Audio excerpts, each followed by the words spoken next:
day, even if it is coincidental. We have from my far right, Commissioner Tony Annucci, who is the Commissioner of New York State Department of Corrections. Tony has been with me from day one. He's done an extraordinary job. It's one of the hardest positions in state government, I think, running the correction system. And Tony's done an outstanding job, so I want to thank him. It's a pleasure to be with him today.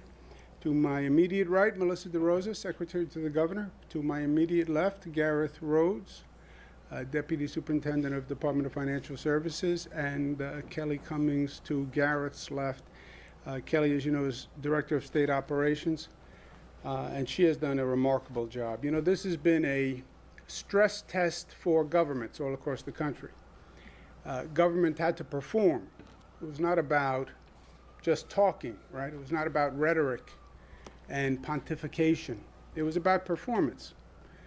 And that's what government is supposed to be able to do. We lost sight of that for a long time. We thought government became a political exercise, and if you took the right political positions, then you did your government duty. No, no, no. Government has to work, it has to operate, it has to function. And we've seen under this COVID stress test what governments could actually perform and what governments couldn't perform. All those logistical things, setting up testing sites, coordinating labs, doing the contact tracing. It was hard. Government never had a challenge like that before, not in my lifetime. And I'm very proud of the way the employees of New York State government responded, and I'm proud of Kelly Cummings' leadership.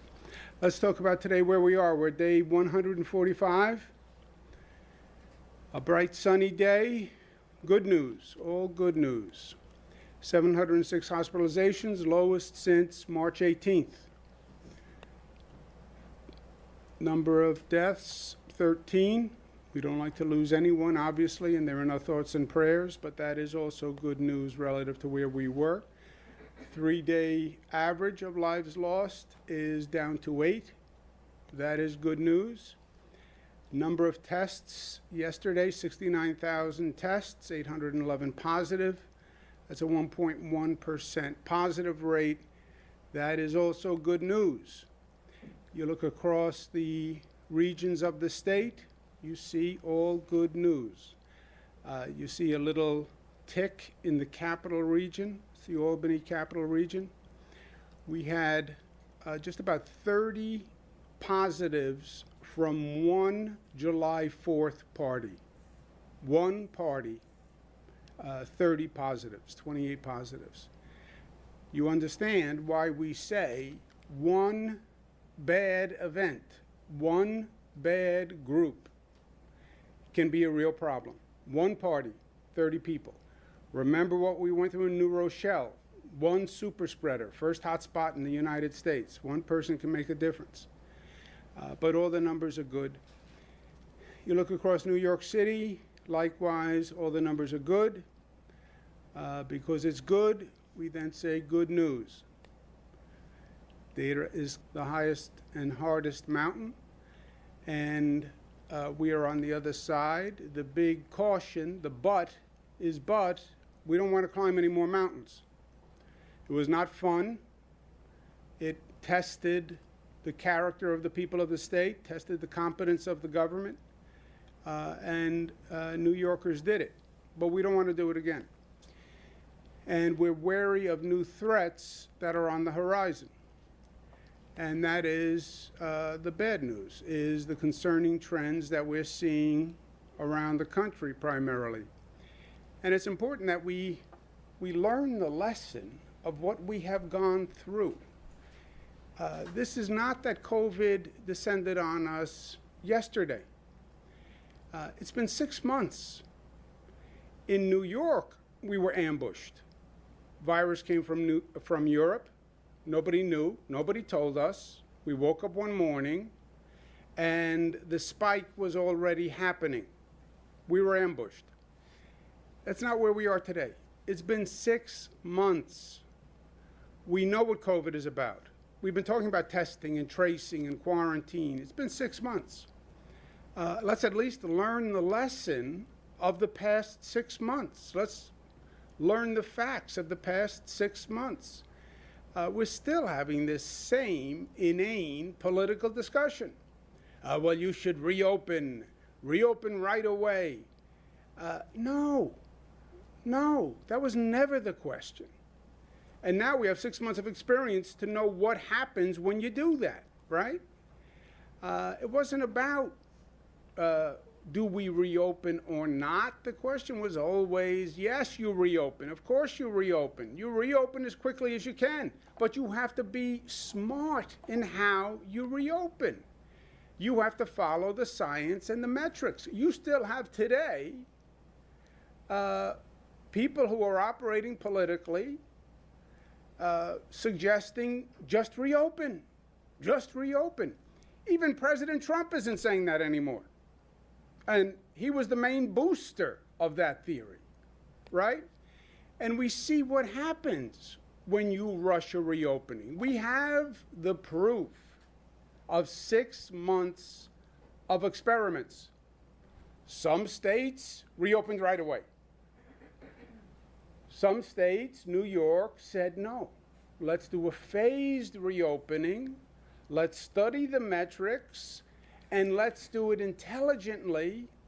And in the long run, that will be better, because if we just reopen immediately, we run the risk of the virus going up and then we have to close. That is exactly what has happened. It's not a question of political theory. He said, she said, conservatives say this one said. We have the results. We went to the laboratory, we tested it. New York began reopening May 15th. I said at that time, we expect the virus may go up once you start reopening. Why? Because the activity is going to increase. More activity, more spread. We started reopening. You know what happened? The number went down. It didn't go up. It went down. I was wrong. To the positive. I thought it was going to go up. The number went down because it was a smart reopening, because we're on top of it, we're studying the data, etc. Look at the states that rushed to reopen and look at what is happening. Look at our curve versus their curve. It's undeniable. So why are we still having the same political argument? We know that rushed reopenings don't work, and the states that rush to reopen are now reclosing. That's another new COVID word, by the way. I don't think there is any such word as reclosing. I'm sure Zach will point out that I used a word that doesn't exist, reclosing. It's a new word in the state of New York. I just proclaim it a new word. They are reclosing. How did that help the economy? It didn't. It set the economy back. You look at where this country is versus other countries on the globe, we're behind the other countries. We got the virus from Europe. Europe now has the virus under control. They're quarantining us because they did a better job.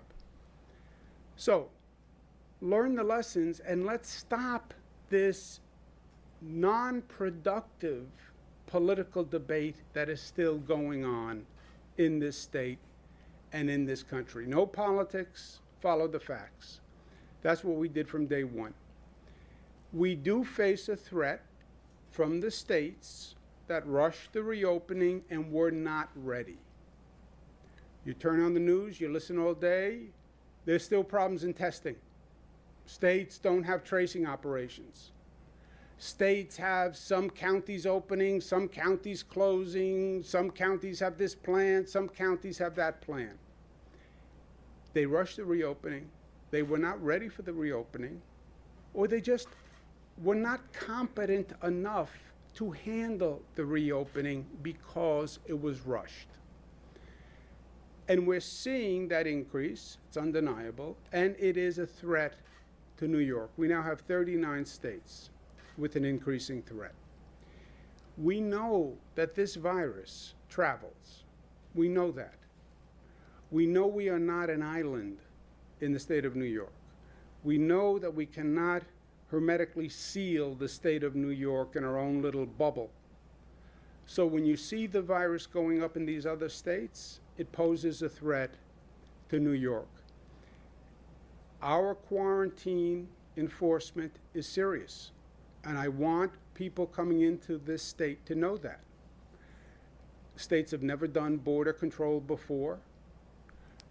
We had to scramble. It was another COVID first. But we have police at airports. When you land, there is a police officer there. You have to fill out a form as to where you're going. It is illegal to leave the airport without filling out the form. And then we can follow up from the form. We have some people coming to New York saying, oh, I didn't know that there was a quarantine. I don't know how they did not know there was a quarantine. There is a quarantine, and we are serious about it. At the same time, we stand ready to help our fellow Americans and the other states. I have said very clearly, anyone who needs help, anytime, anywhere, we will be there. Why? Because, first of all, it's the right thing to do. I sat here and I said to the people across this country who watch the briefings, we need help. I said, please help us. New York was in the midst of the crisis. I asked for doctors and nurses from across the country to come help us in our emergency rooms. 30,000 people volunteered. I mean, how awesome is that? Think about that, 30,000 nurses and doctors who knew the threat. You're a nurse, you're a doctor, you know the threat about working in an emergency room, right? It's not like you're going in blindly. 30,000 people volunteered. I mean, how beautiful, how generous, how courageous. I'll fly to New York and I'll go into your emergency rooms. I said at that time, we will never forget what people are doing for us. And I said at that time, we will repay your gratitude. New Yorkers mean what they say. And New Yorkers are an honorable people. When we say we will never forget and we'll be there for you, we mean it. I represent New Yorkers. The words came out of my mouth. I said them on behalf of all New Yorkers. We are going to honor what we said. We will be there for you. And we're working with governments now, Atlanta, Houston, Savannah. We're working with other governments, whatever they need. We understand they're struggling. We understand the pain. We were there, and anything we can do. That's the right thing to do. Also, practically, we know that if we don't control the virus in the other states, that we are then in danger of dealing with a second wave. Not the second wave they talked about, which was a mutated virus comes back. It's a second ricochet of the first wave, because we're still in the first wave. But the wave bounced to the West Coast and is now bouncing back like a wave in a bathtub. And that's our quarantine, etc. So we understand that we have a self-interest in all of this. And the expression I like to use, a virus anywhere, is a virus everywhere. That's what we should have understood. That's what we should have understood when we first saw the virus in China. It wasn't China. It was a matter of days before it was here. And by the way, it was a matter of days before it was here. Also, we're monitoring a second threat, which is the rising COVID rates among younger people. You look at the age brackets, it's basically flat or down except for one group, 21 to 30 years old. And it has ticked up 4 points. That is a significant increase in a short period of time. And we know why. We have been talking about it. You can see it on the news. You can see it in the newspapers. You can see it in social media. It's not hard to understand what is going on. It's hard to deal with it, but it's not hard to understand what's going on. You get groups of young people, it's warm, they've been locked up for a long time, we like to socialize, I get it. You don't socially distance, you don't wear masks, the virus spreads, and it is happening. To young people, this is not the time to fight for your right to party. I respect your right to party. I fully respect it. I would enshrine it in the state law if you want to know. You have the right to party. But let's be smart about it, right? There is an attitude that young people are immune. You are not. 21 to 30, the virus can kill you. And if it doesn't kill you, you can bring it home and give it to someone inadvertently, and it can kill them. So they are laboring under false pretenses. And I've had dozens and dozens of conversations, and I've heard the most inane responses. They just don't know the facts. They are dealing with assumptions that are just not true. So first, the local governments have to step up and do the enforcement job. I understand it's not politically popular. I understand it's hard. Some parts of the state, we have health personnel, local health personnel who have gone in, who have been accosted. I understand that. But you have to enforce the law. Just because people don't like the law that you're enforcing doesn't mean you don't enforce the law. Send them with a local policeman. If you need help, we'll get you help with the state police. But we have to enforce the law, and the local governments have to do it. New York City, NYPD has to enforce the law. Not just the sheriff's office. When New York City wants to enforce the law, you know who enforces it? The NYPD. Enforce the law. State Liquor Authority and the state police are going to step up their efforts dramatically, but they can't do it without the local police. I've said that from day one. Also, we need to get the facts to the young people who are participating, and they need the facts.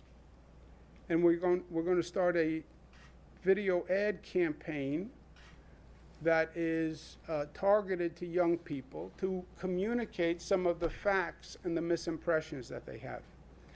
Can you run the ad, please? I work out every day. COVID won't kill me. I'm 24. COVID won't kill me. I have antibodies. COVID won't kill me. It's been a long week. COVID won't kill me. I'm 25. COVID won't kill I'm me. partying outside. COVID won't kill I me. don't need to wear a mask around my friends.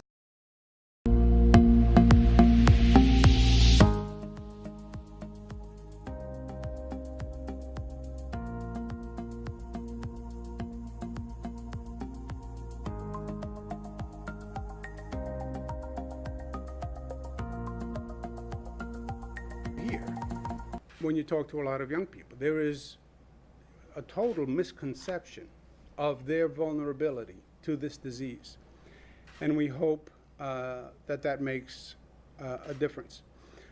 Also, Washington is now discussing a supplemental bill to help with the COVID crisis. There's gridlock and dispute as to whether or not they're going to fund state and local governments to help.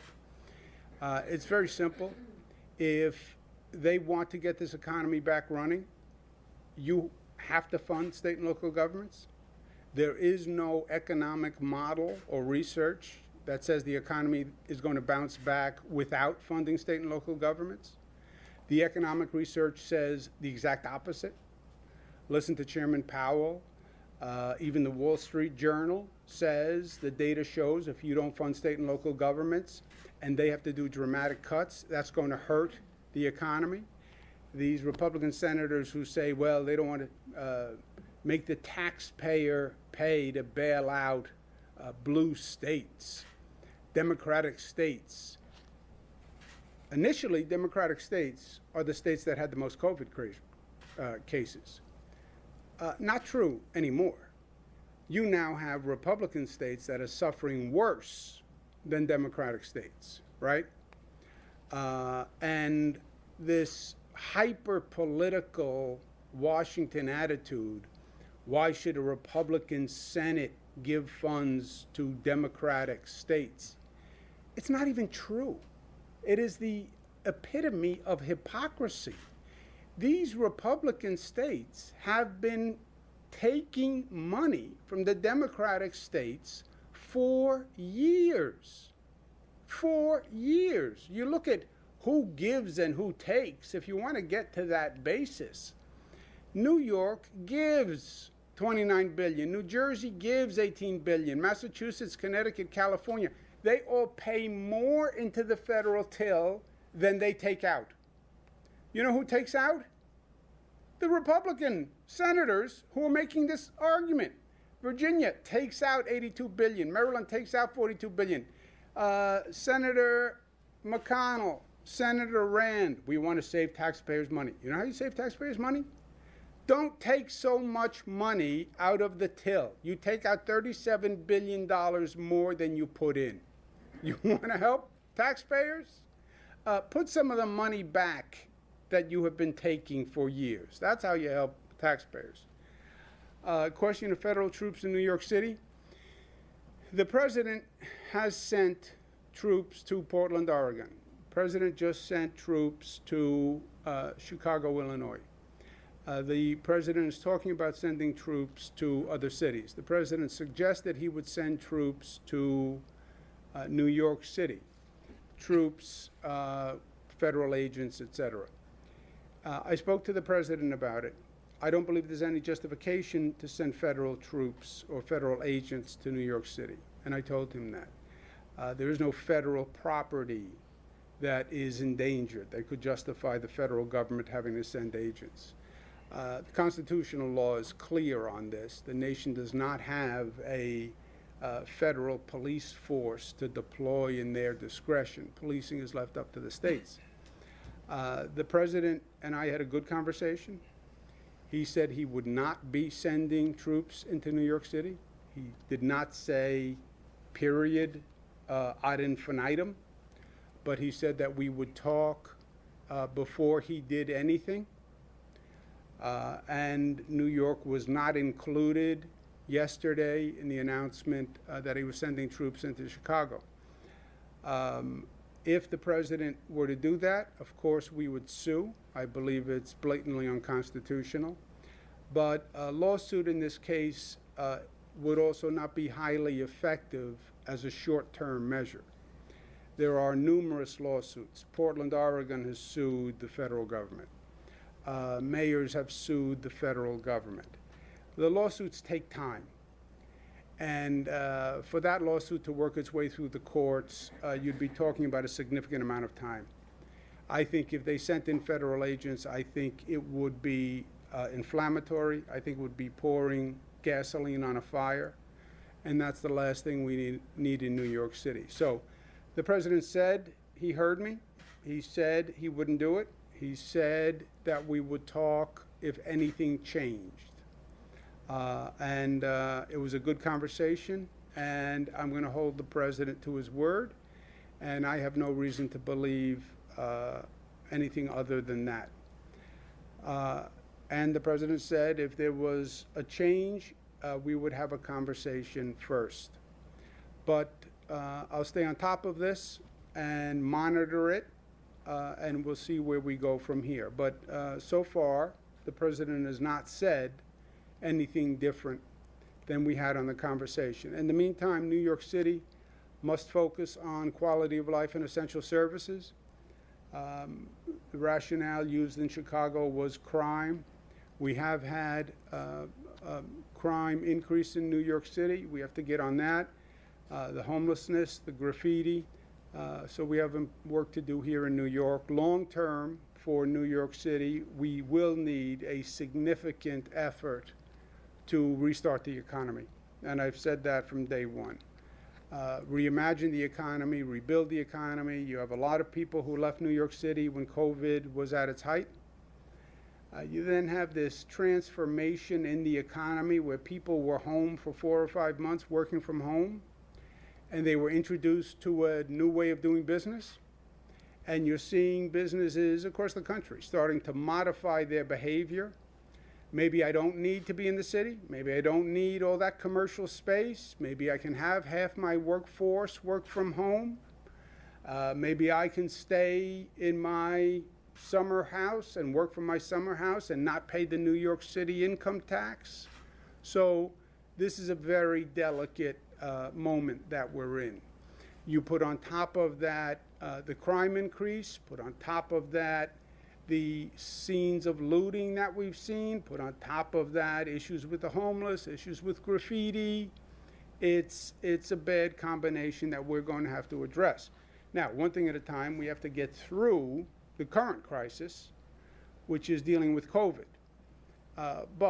And we have to make sure there's no second wave, et cetera. But we're going to have work to do to restart and rejuvenate the economy. There's no two ways about that. One of the best things we've done is the amount of testing that we have done. You look at these other states that are still having trouble on testing. They're having long turnarounds on testing. Testing is your eyes and ears in this situation. Everything is anecdotal without testing. You have the number of hospitalizations, but that is a lagging indicator, and it's too late when the hospitalizations are going up. The testing was the only facts to tell you where you were today. And you need facts, you need guideposts to plan your strategy. We test more than any state. We test more than most countries. We've also tested, we do so much testing that we can refine the testing and we can test subgroups.